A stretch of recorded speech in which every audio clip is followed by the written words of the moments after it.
Welcome back to episode 13, the final episode that you will see the house down to the studs before we close everything in. We are just finishing up the electrical and plumbing rough-ins, insulation and inspections are next week, and things are going to look a lot different after that. Before I show you around and update you on the design progress, I'm going to take you along to shop for something very special for the house, the windows. Thank you to WD Craftline and Windsor Windows and Doors for sponsoring a portion of this video.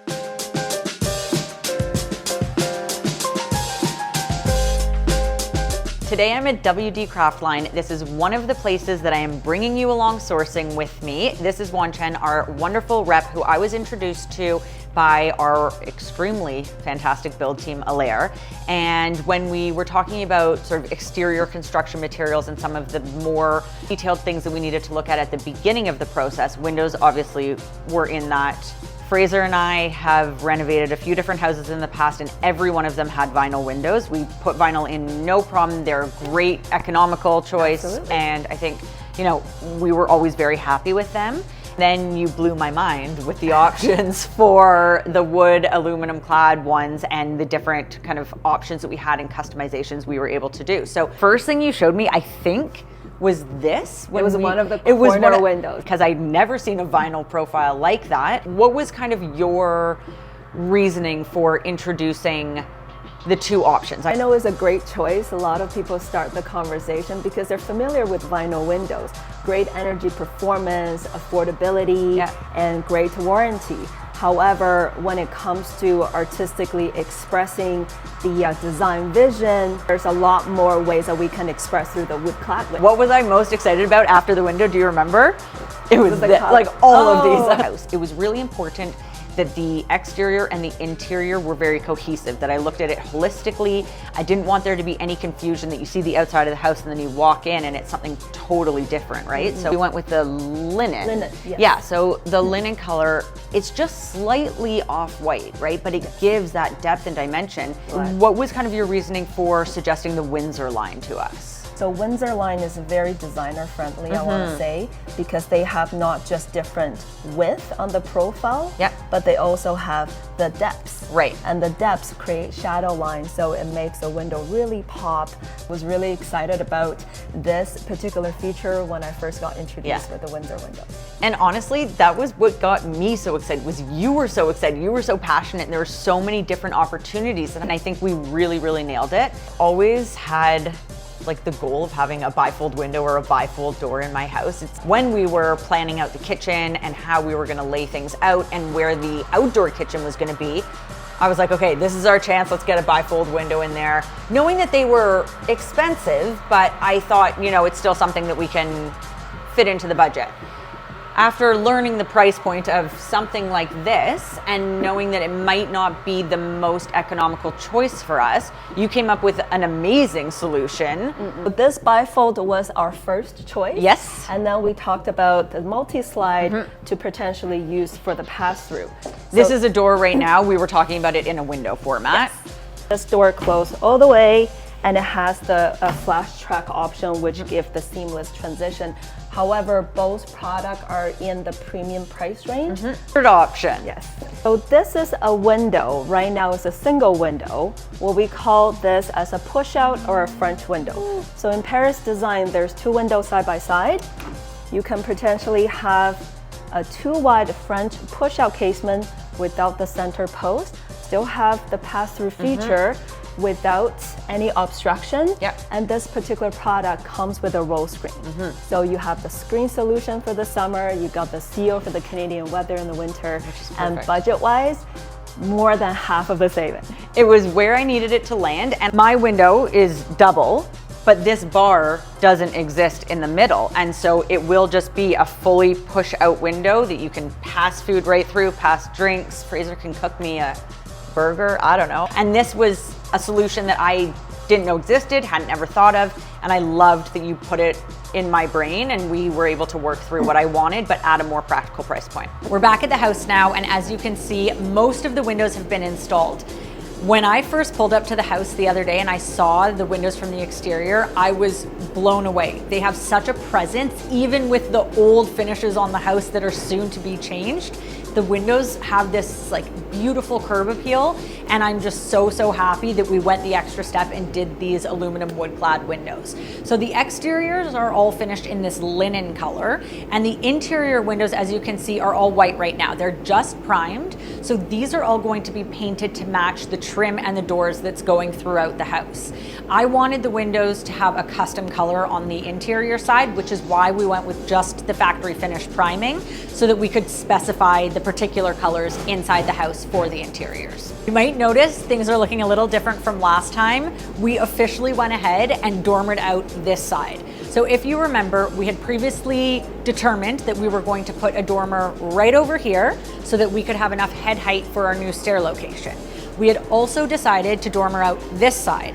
After this side was built out, Fraser and I were here and we were like, okay, we absolutely need to look at doing this side too. We didn't want to have to go back to committee of adjustments though, because that would have meant a delay in our timeline, which, as you guys probably know by now, is incredibly tight. We are planning for a September move-in. If we were gonna have to go back to committee of adjustments, doing this dormer was off the table. We went back to our amazing architect, Nikki from House Lab, and we asked her to see what would be required if we were going to go ahead and dormer this side.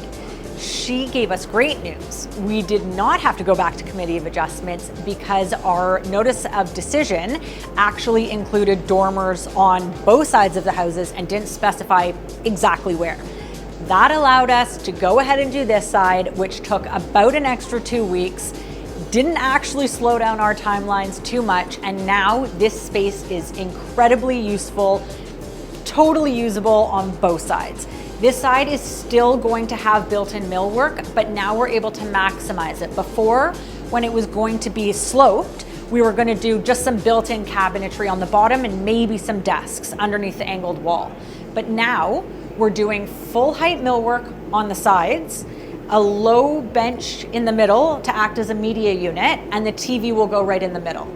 These full height millwork pieces are going to include desks on this side and on this side, which is going to be where the kids are going to have their homework stations. And then of course we'll have a big sectional in here, big TV, and it'll be a perfect space for watching movies. So we've been doing walkthroughs pretty much at every stage of the rough-in phase. So I did an electrical walkthrough, a plumbing walkthrough, an HVAC walkthrough, and a lot of things were troubleshooted on site that weren't necessarily able to be seen in the drawings themselves. And so what we did during the electrical walkthrough is go through and make sure every switch is where we need it, every outlet is where we need it, and all of the light fixtures are going to be in their right location. So take, for example, this room.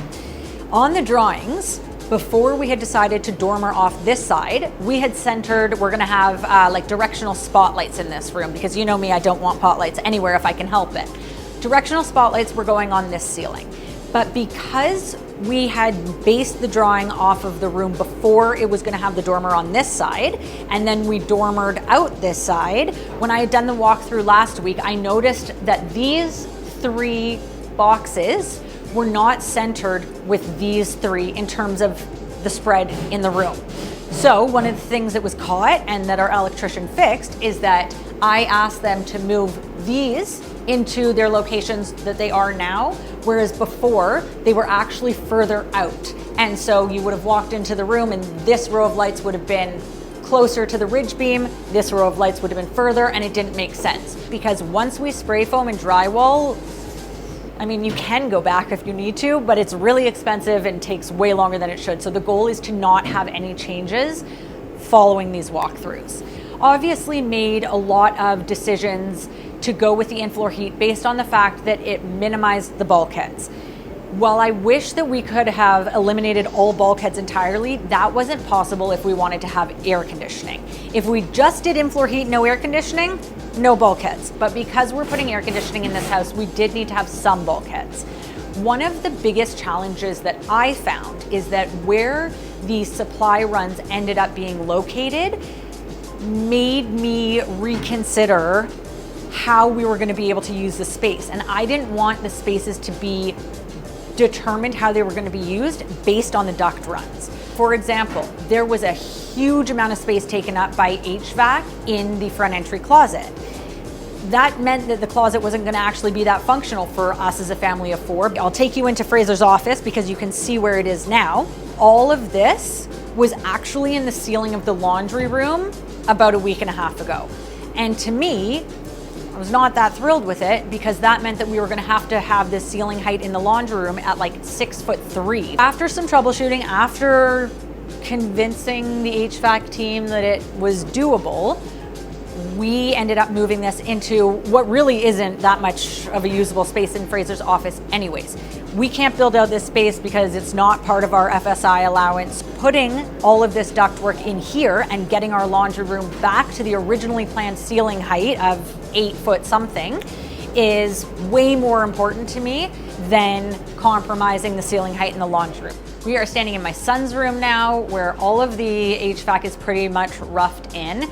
This is one room that has some janky bulkheads. There was nothing really that I could do about it unless I built out the wall even further, dividing the two kids' rooms, but kind of is what it is at this point. But as you can see, there is a flat ceiling at the top, then one bulkhead, then a sloped ceiling for a little bit, and then we've got another bulkhead on this side as well.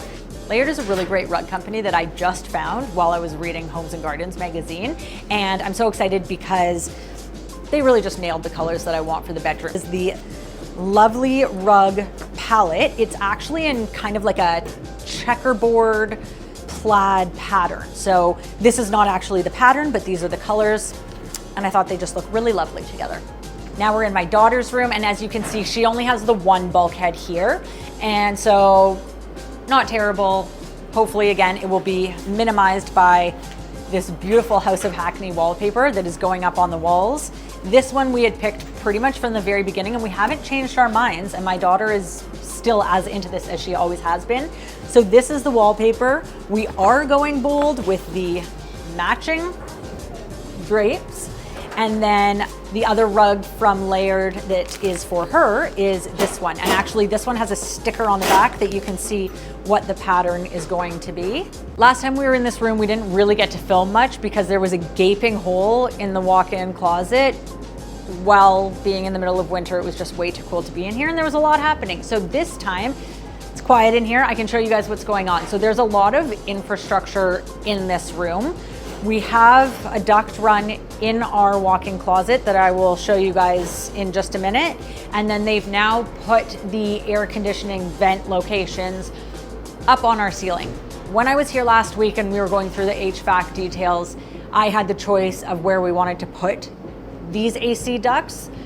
The preference from everybody was to put them on this side, but I knew that our headboard was going on this side, and the thought of AC just blowing on me all night was not ideal. So I asked them to put them as far away from the headboard as possible. So we ended up being able to put them right over here. Come into the walk-in closet, you can see where we have been able to capture space back. Because we moved all of that ductwork that was previously in the ceiling of the laundry room up into the crawl space in Fraser's office, we also eliminated a whole bunch of ductwork that needed to run over here and would have impacted our millwork for actual storage space. Which makes me very happy because now we can maximize our storage, and I can have hopefully this entire row of closets just to myself. We'll see. If any brands are watching and they want to send me anything to put in my beautiful closet, you know where to find me. And then in our laundry room, which is gonna have this pocket door here so that we can just access it right from our walk-in closet that I have told Fraser he can't just use as a hamper. He has to actually put his stuff in a laundry basket and take it to the laundry room. Now we have our ceiling height back. We do still have one small bulkhead in here, but I'm not fussed about it. It's not on the side of the laundry machines or where the cabinetry is going, so I'm okay with it. So we're in my office now. Last time we had kind of talked about what my plan was in here. I was gonna outfit the whole thing with millwork. Then I decided that I'm probably gonna get a new office for PMD in the city. So I probably shouldn't spend a huge amount on millwork in here, especially if all of my samples are gonna be at our new office. So I've actually pared down a lot what's going in here in terms of millwork. Still choosing the wall color. I'm still choosing if there's gonna be wallpaper. I haven't actually nailed exactly what I am gonna design this space as, but I do know that this beautiful window is gonna have 2 sconces on either side. I'm gonna do a custom bench cushion, and then maybe If I mount a TV, I can just come in here and close the door and watch Grey's Anatomy all day and nobody will bother me and it'll be great.